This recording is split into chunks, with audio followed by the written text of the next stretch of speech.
rise, arise, raise, arouse.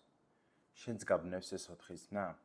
მაშინ მოდი, მომისმინე კარგად და შევეცდები დეტალურად აგიხსნა და გაგარჩევინა. პირველი, rise. Rise არის გარდაუვალი ზნა, ანუ ნიშნავს იმას, რომ მას ობიექტი არ ჭირდება. შესაბამისად, რაღაცა თავისით იზრდება, იმატებს, ამოდის და ასე შემდეგ. ხო?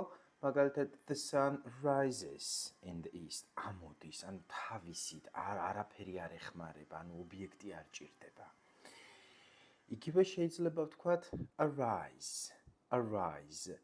ესეც ერთპირიანი ზნა არის, ესეც გარდაუვალი ზნა არის და ამასაც ობიექტი არ ჭირდება. ეს არის ძირითადად აბსტრაქტულ საგნებზე როცა ვსაუბრობთ, პრობლემა, მაგალითად პრობლემა წარმოიშვა, ხო? ან მაგალითად რაღაცა სიტუაცია თავიიჩინა. For example, you can say a problem arose during the meeting. ანუ თავიიჩინა, წარმოიშვა.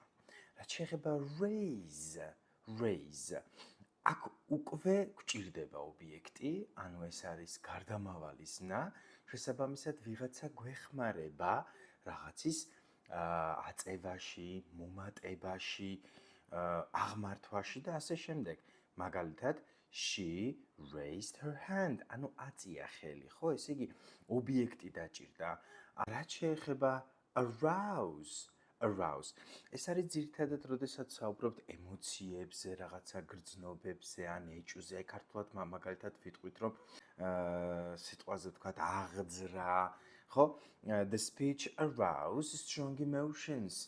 ანუ აი ამ სიტყვით გამოსვლამ აღძრა ძლიერი ემოციები. ან his behavior aroused suspicion. მისმა ქცევებმა ეჭვები აღძრა. მოკლედ, rise და arise არიან გარდაუვალი ზნები, ანუ ობიექტები არ ჭირდებათ, რაც შეეხება raise და arouse, მათ ჭირდებათ, ისინი გარდამავალი ზნები არიან და ჭირდებათ ობიექტები. სულ ეს იყო. დროებით.